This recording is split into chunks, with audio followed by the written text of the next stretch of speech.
Hello everyone and welcome to this webinar organized by the Energy Oriented Center of Excellence, the EoCoE project. Today's topic is the modelization of supercapacitors at the molecular scale. And today's speaker will be Mathieu Salanne, professor at Sorbonne University. The webinar will follow our usual format, which is to say a 45 minutes presentation followed by a Q&A session. For those of us who've joined us before, you know how this works. All participants are muted by default, but if you want to raise hand or ask a question, you can do so under the participants table of the GoToWebinar app on clicking on the raise hand or ask question button. So, hi everybody. So first, I would like to apologize for people who were at the Riken workshop last week, because there will be some overlap between today's presentation and what I showed last week. But it will be in a longer format today, because of course the topic is related. So you will not be surprised by some of the results I will show today. So let me first start by giving you some elements of context. So we are interested in the group in energy storage in general, but in fact there are a lot of different technologies that can be used, and the number is expanding a lot. So it's okay. So nowadays, given the large amount of work devoted to all these devices, we see a lot of different technologies that are rising. And but on this slide, I've just summarized the ones which are already commercialized. And in fact, we often think about energy storage in terms of the energy we can store. But there is a second parameter which is very important. It's the power. So the power will determine at which speed we can retrieve or store the energy. And in fact, if you go, so here you have the power versus the energy, and on the top left of this graph, you have conventional capacitors that have been used for decades, in particular in microelectronics. So you see that these are very small devices that cannot store a lot of energy, so you will not use them with that purpose. But they have a very fast response, so they are used a lot in our computers and every electronic device for this purpose. On the right, you have technologies that are now used in phones, in cars, and maybe for larger scale storage in the future. This is lithium-ion technologies, and in fact lithium-ion technologies allow to store a lot of electricity, but the charging time has to be low, otherwise you will deteriorate the performance very quickly. Mathieu, I'm sorry to interrupt. I think your slide presentation isn't moving. I'm on your title slide. Okay. Okay. Now you see? Yes, absolutely. But you see with okay. No, you see only the slide, or no, you see everything? Yes, I see everything. You're not in full screen mode. Okay, so it's not good. And now you see me. Still the same. Okay. So let me try differently. Oh, no.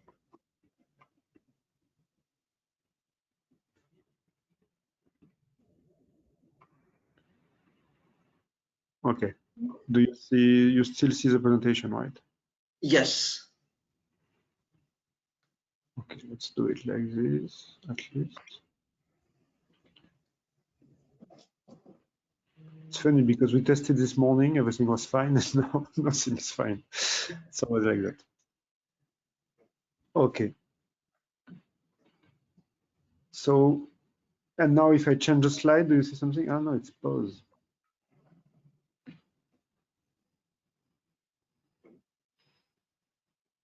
So do you see my screen now? Yes. Okay. I don't know why.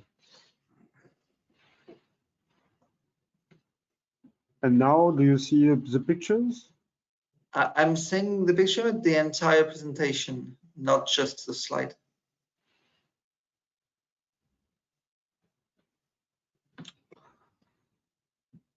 Okay.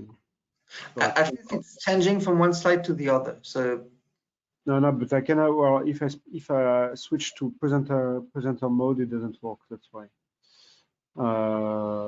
Okay.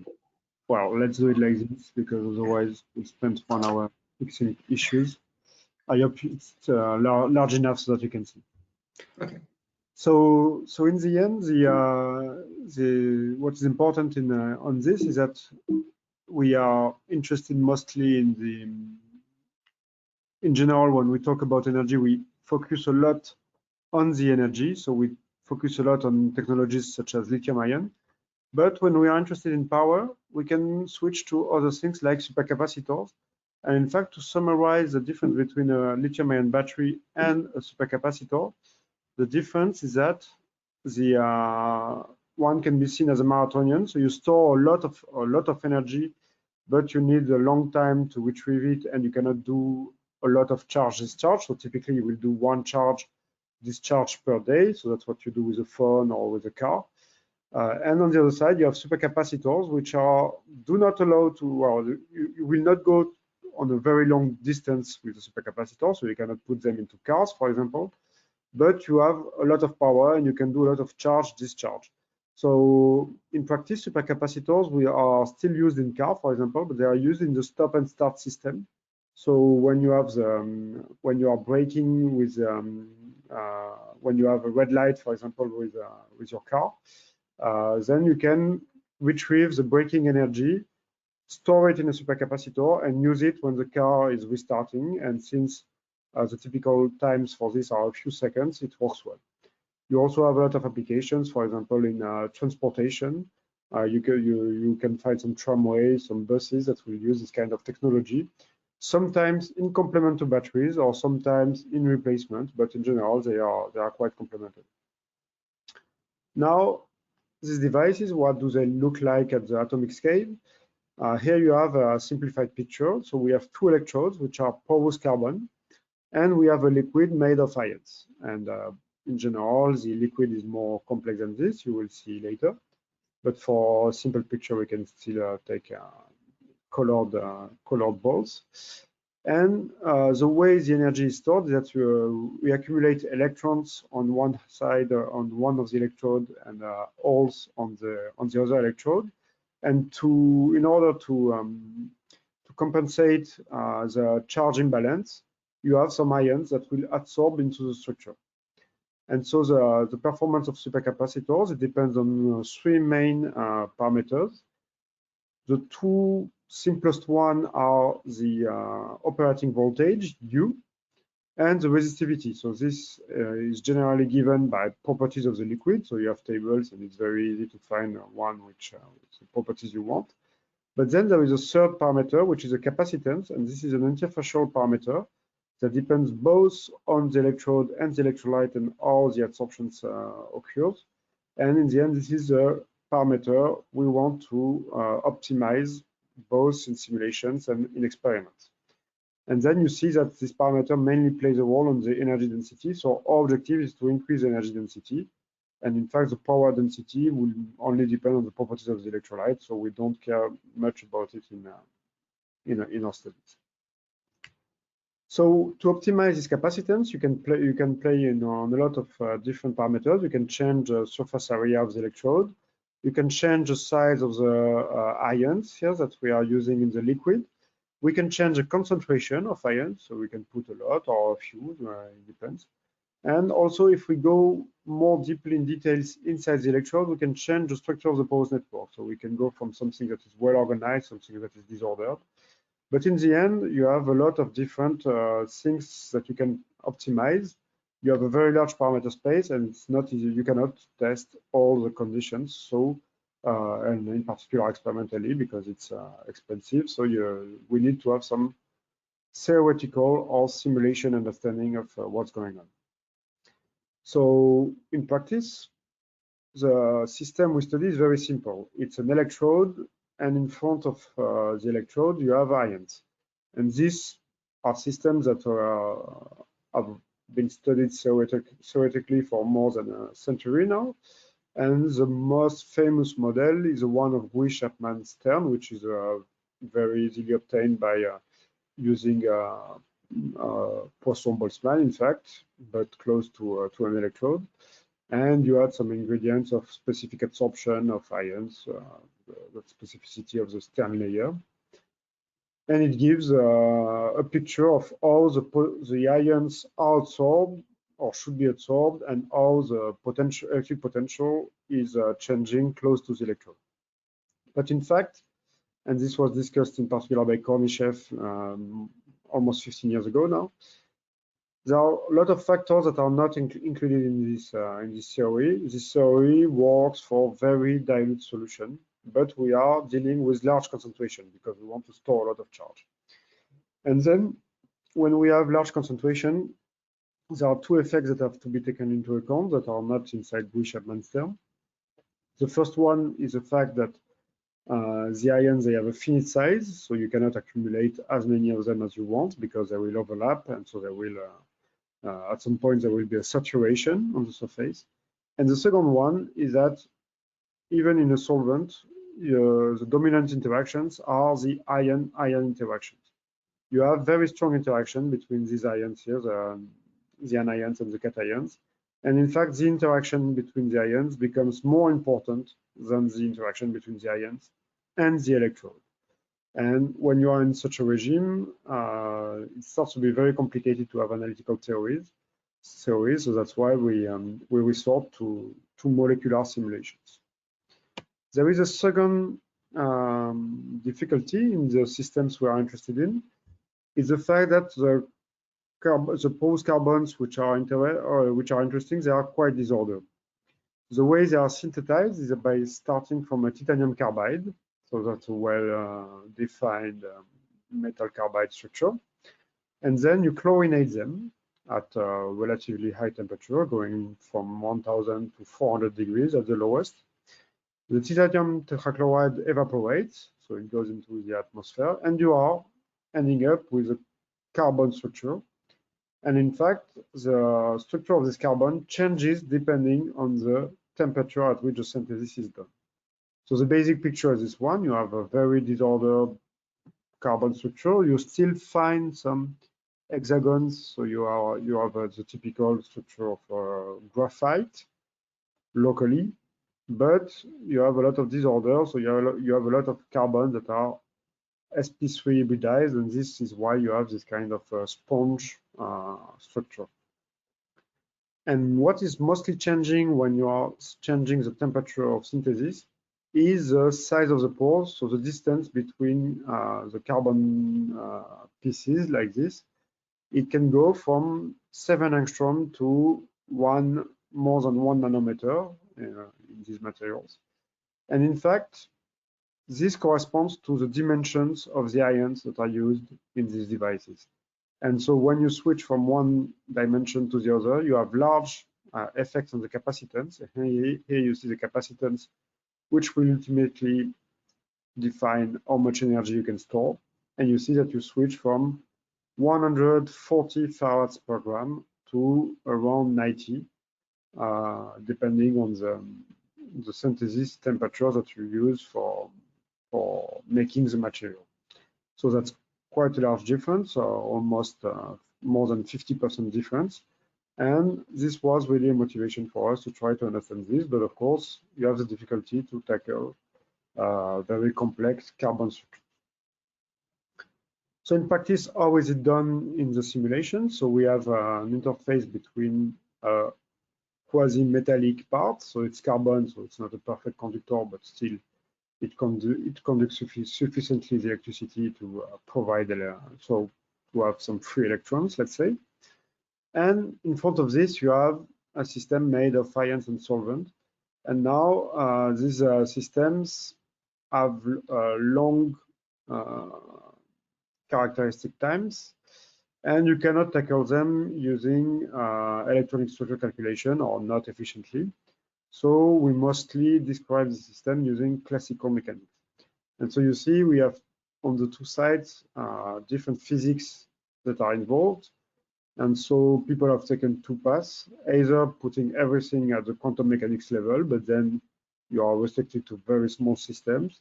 And the other way is to try to model the electrode systems in a classical way without losing too much information. And so for this, we use a model that was developed by Sipman and Sprick more than 20 years ago, in which they suggested to have some fluctuating charges on the electrode surface.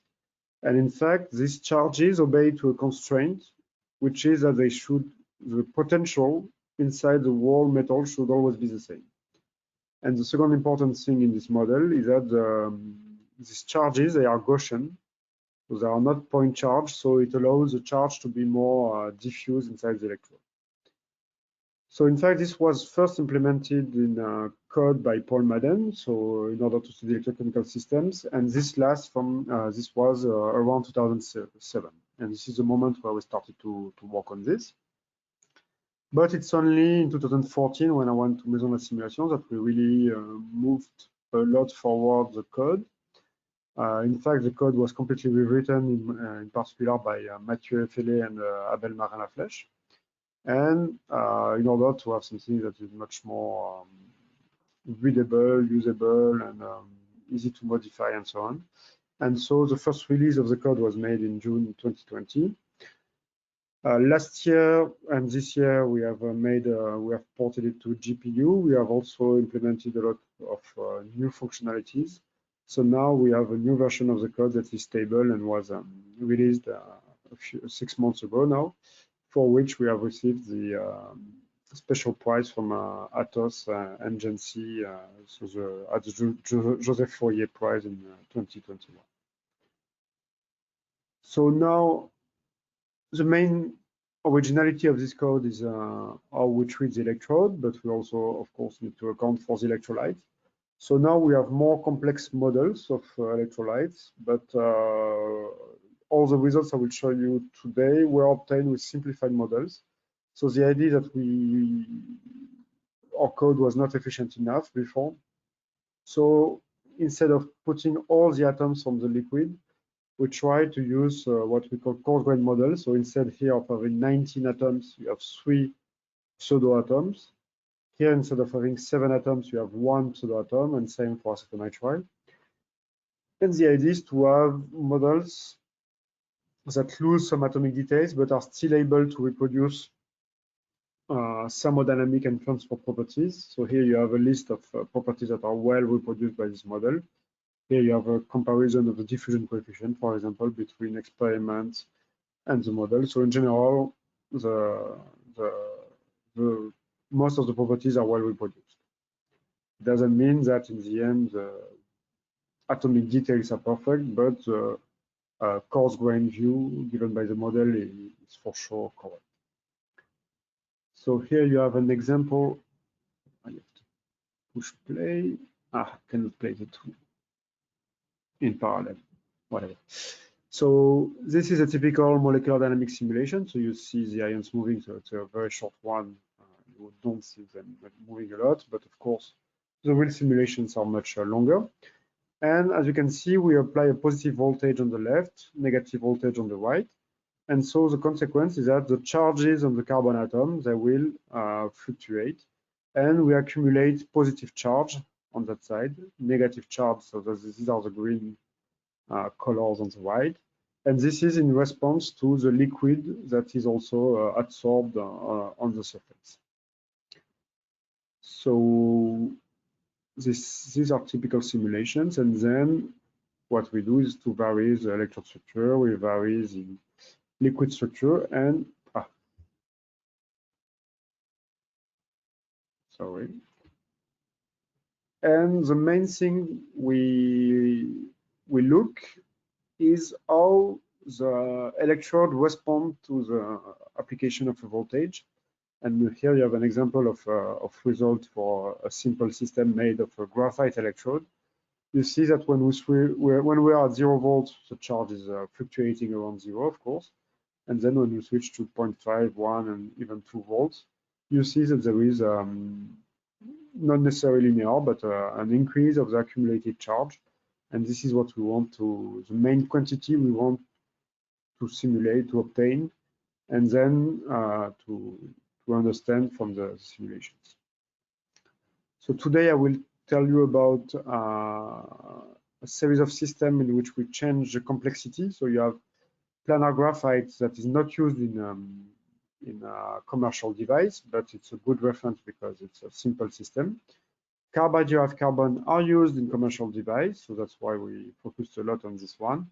And nanoporous graphene was suggested for future device, and so we try to study whether these structures were good or not in terms of performance. For the liquid, we simulated systems ranging from ions dissolved in a solvent towards pure ionic liquid in order to see what was the effect on the various properties of the system.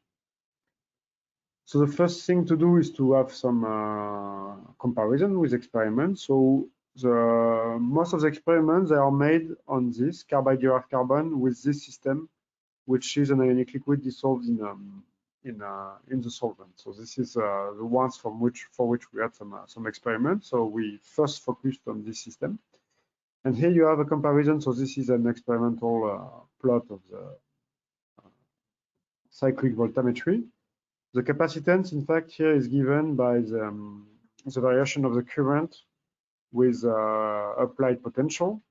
So it's almost constant, which is expected for a capacitor because it's there is no redox reactions. It's mostly adsorption of ions.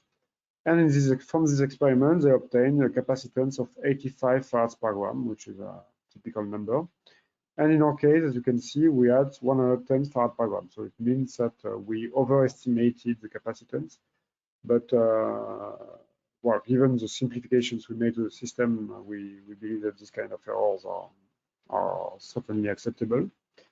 And then the second thing we want to study are the dynamics of the ions. So it's good also to compare to transport or related properties. And then it's not easy because in experiments in particular, there are not much quantities that you can extract for interfaces. In general, you can get the conductivity, the diffusivity, or other properties for liquids or for solids, but for the interface, it's hard to get an answer. In that case, it's possible because people do impedance experiments. So depending on the frequency that they are looking, they can see different transport mechanisms. And so they could extract the resistivity of the liquid inside the pores, and they get this number. And from the simulations, we can also get something comparable. And you see again, we have 20% error. So it's not perfect, but it means that for sure the order of magnitude of the transport coefficient to calculate is a good one. Another comparison, which is much more local, can be made by comparing to NMR. The problem with NMR is that you are limited to nuclei that can be tracked, and you want to avoid carbon, of course, because the carbon is a main element of the electrode. So we could not compare with NMR with exactly the same system. So in NMR, the cation in particular is different. It's a phosphonium cation, while in our case it's imidazolium. But well, the sizes are quite similar, so the effects are expected to be quite similar. And you see that the concentration of ions we have inside our pores are very similar if we compare the simulations and the NMR. So this is a more local scale comparison that again shows that the simulations give the correct answer. So now that we know simulations are reliable, we can use them to interpret the experiments. And of course, the first question was to understand the effect of confinement.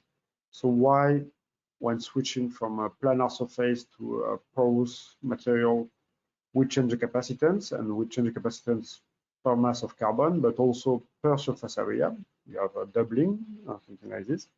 So it means that the adsorption mechanisms are different. And here you have a picture of the charge distribution inside the electrode. In blue, it corresponds to graphite, and black and red correspond to porous carbons. And you see that the distribution of the charge on the carbon atoms is very different. So we have a first hint. You have some carbons that are much more charged in the system. And so the first question is, where does it come from? The first simple thing is to look at the distribution of ions with respect to the electrode. So for this, we calculate some density profile. And you see that the first change when switching from graphite to the nanoporous carbon is that the ions come closer to the surface. And also, you only have one peak in the porous carbon, while you have several peaks of adsorption in the case of graphite.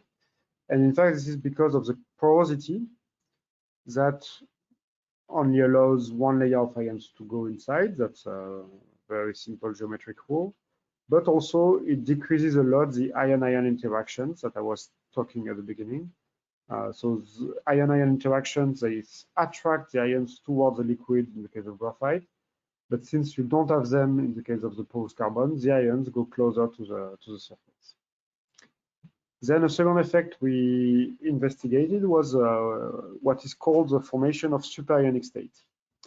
In fact, this is something that was proposed by Kornichev in a mean field theory.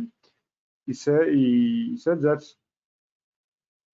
due to the screening of the electrostatic interaction by the carbon, you can have this kind of packing arrangement, which is something not expected in an ionic liquid, because you have normally very strong Coulomb ordering, and normally around one anion you expect only cations and vice versa.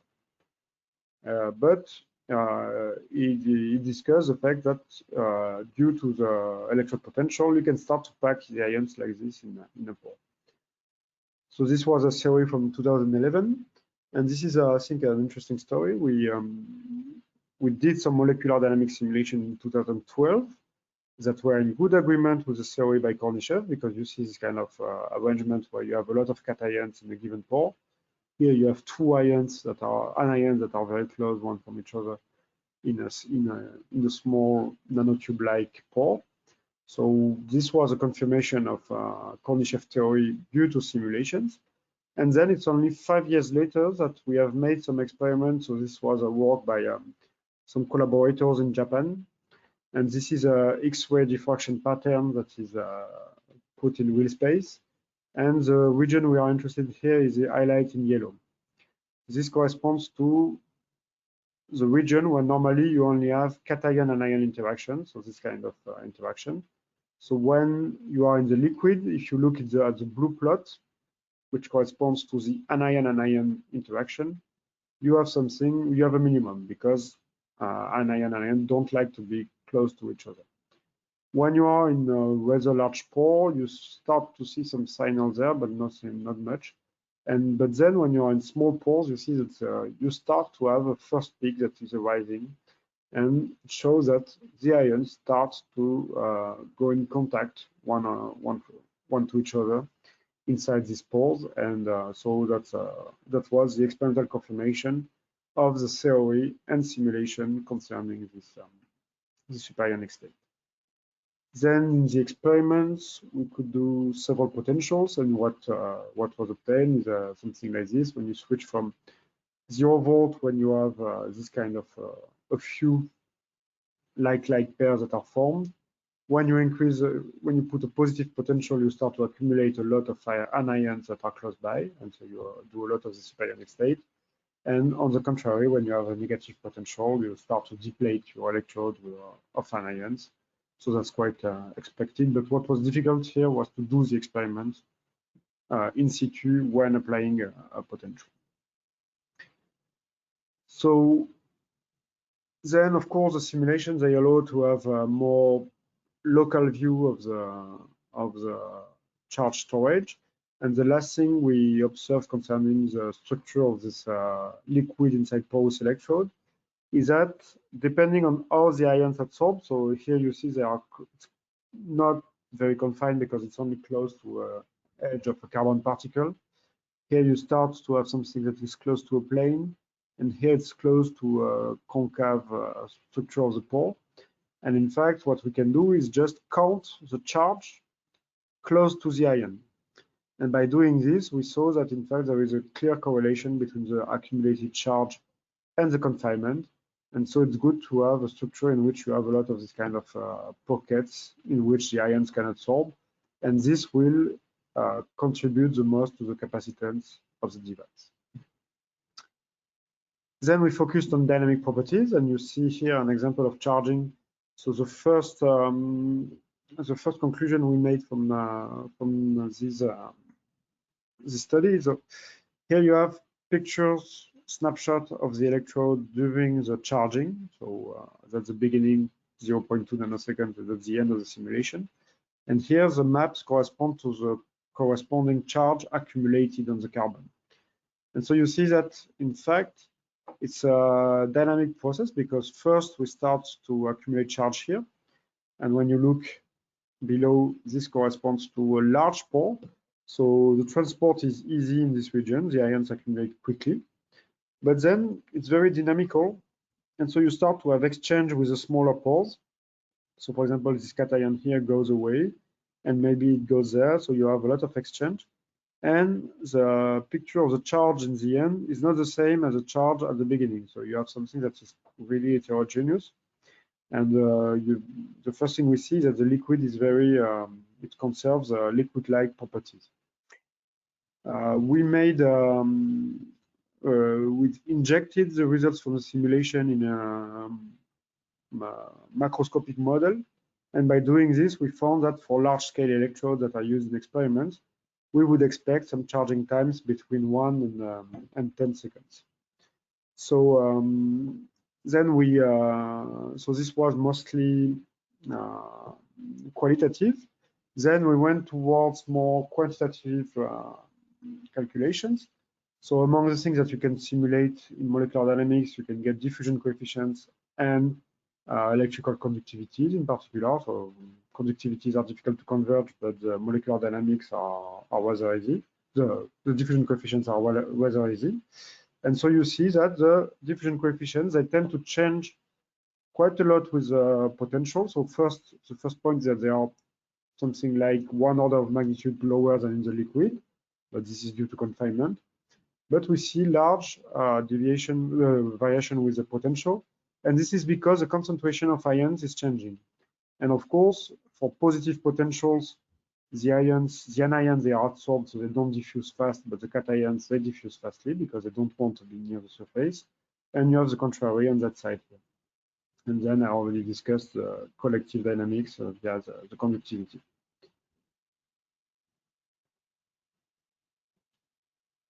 Then, so this was mostly for one system. The first one I was showing you at the beginning, the one with the solvent.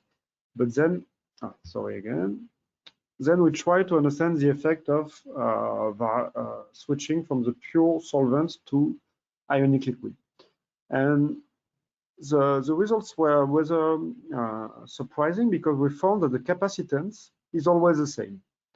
So you multiply by 10 the concentration of ions and you still have the same capacitance. And in fact, what happens is that when you are in a pure ionic liquid, we have at the beginning at 0 volt, we have 100 ions inside the pore. When we have the solvent, we have much less. We have 20 ions inside the pore. But what is important is not how much we have in total, it's how much we can separate them by applying a potential. And in fact, in the ionic liquid, you exchange cations and anions. And so in the end, you have 130 anions and 90 cations, so you have accumulated 40 charges. But in the acetonitrile, even if at the beginning there was not much ions, you exchange a lot of them. And in fact, what happens is that in this liquid there is much less there are much less ion-ion interaction, So it's much easier to separate cations from anions and to accumulate, for example, cations because the interactions are screened by the solvent. So in the end, the capacitance is a trade-off between the concentration of ions and how easy it is to compare to separate them. And this is why in the end, the capacitance is really not affected by the concentration.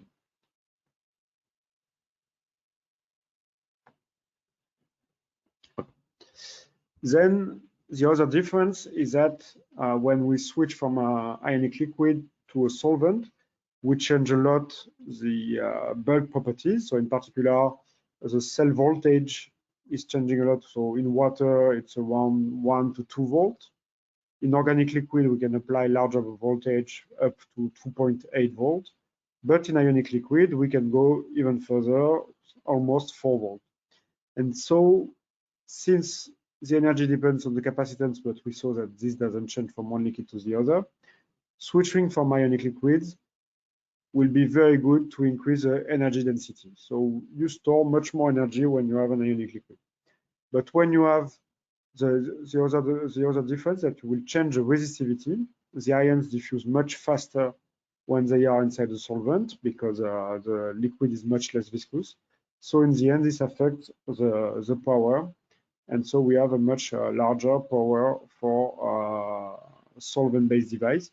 So in the end, it's a compromise between energy and power and cost, of course, but it means that you cannot get both. You either have good energy properties or good power properties. Then finally, we have studied this graphene material. So the question, in fact, arose around 2014 when there were some first experimental studies on graphene, and people were expecting graphene to be a much better capacitor material because you can really control easily the amount of charge, the size of the pores. Well, I say easily, but it's not so easy in fact because you apply a pressure, and then the risk is that you can restack the graphene planes, so you want to avoid this. But normally you can have a well-controlled material. First difficulty is that you need to have it porous because you need to allow three-dimensional diffusion, so you need to have some holes in the carbon structure. But so anyway, since in 2014 there were a lot of discussion about this, we started to do some simulations, and this was when I started to work on measurement simulation. But the problem was that to simulate these systems, it was we needed large electrodes, more than 40,000 atoms, large amount of ionic liquid. So the simulations were quite long to perform, and we needed, in fact, to improve a lot the code at the time. And then, so we have used this geometry. So here you see the holes that allow the ions to go inside the electrode. So that we have the 3D diffusion. And then what we did is to change the distance between the graphene planes between 7 and 10 angstrom, because we know that's where interesting things occur in the experiments. So the first results from this simulation was that there are two types of well, the structure changes quite a lot between 7 angstrom and 10 angstrom. In fact, when we have a 7 angstrom pore, they can accumulate only one layer of ions. So they are all in the middle of the pore and all in a 2D arrangement. But when we have 10 angstrom, you see that the distribution of the ions inside the pore is more widespread. And in fact, the liquid will adopt a kind of checkerboard structure. So it's not really a bilayer, but it looks a bit like this.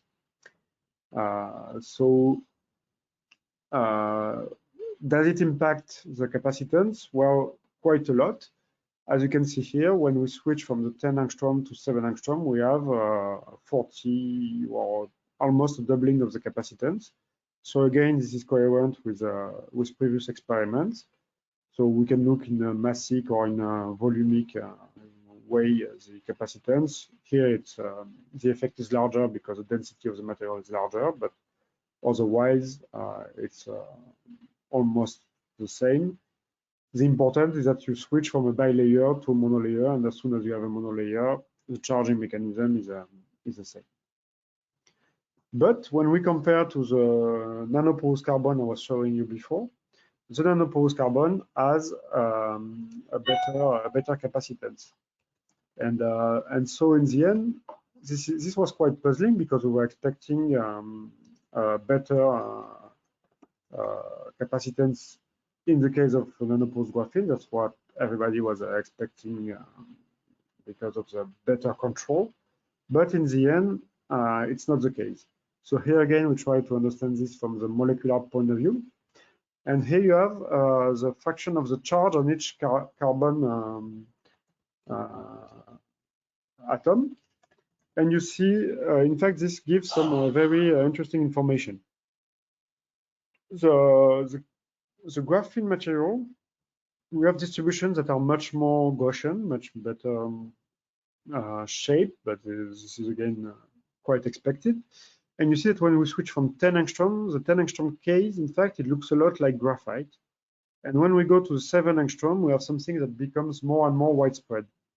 But it becomes widespread on the right. So here we accumulate more charge, it's good. But it's also more widespread on the left. And this is detrimental because we have negative charge.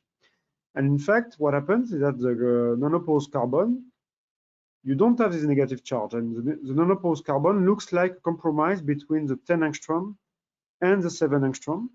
And in fact, it's because the nanoporous, the complex carbon, you have a pore size distribution, you have large pores, you have small pores. So in the small pores, you will accumulate counter ion. So this is good, you increase the charge that you store. But in the large pores, you can also have the co-ions that will go in the middle. And so this will not accumulate negative charge on the surface, and it works better. Then the last thing we saw in these materials is that there is a very interesting effect, which are ion-ion correlation between the pores. So you see that in fact between two pores we have ions of the same sign that accumulate on the two sides of the carbon, and we try to characterize this further by computing some radial distribution function. So what we do is that we project this ion in the neighboring layer and we compute the corresponding radial distribution function. And what we see is this, is that we have 0, so this corresponds to ions facing each other.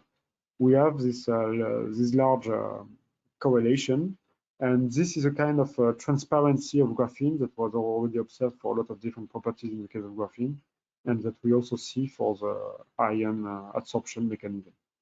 And I think I have other picture here. Yeah, that's a more complex ionic liquid with phosphonium ion. So this is a collaboration with a Brazilian team in which we observe similar results. So in conclusion, we have now studied quite a lot of different materials, and we can conclude that it's good to have nanoporous carbon, but it's good to have disordered nanoporous carbon with a pore size distribution, because in the end it's more efficient, and in the end graphene is probably not the best electrode material for supercapacitor. But then the effect of the liquid is more of a compromise. The capacitance will not change, but what will change is the diffusion of the ions and the operating voltage. So in one case we have better power density, and in the other case we have a better energy density in the case of the ionic liquid. So now, in terms of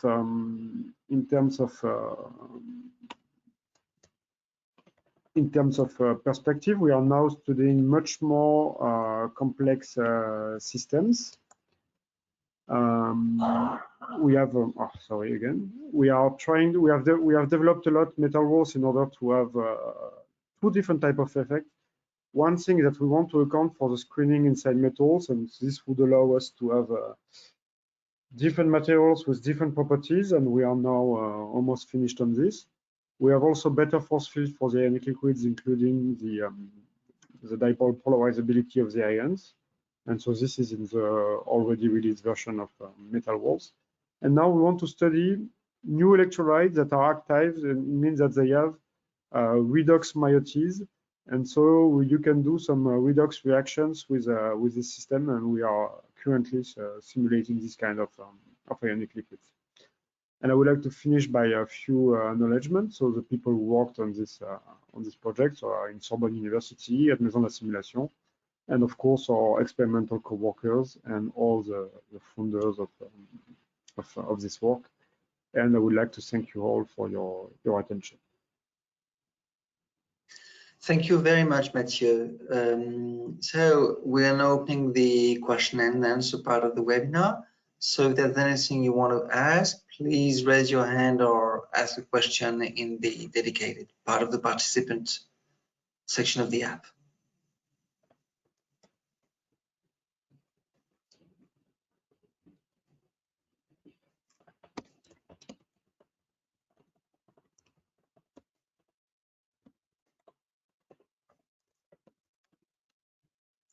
Okay, I don't see any question at the moment.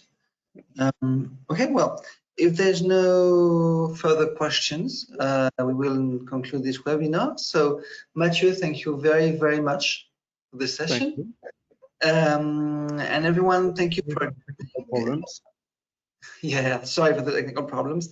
We'll improve as things go along. As we've mentioned, the webinar will be available on the YouTube channel, and you will be informed when the video gets online. And in the meantime, take care, everyone, and have a great day. Goodbye, everyone. Thank you.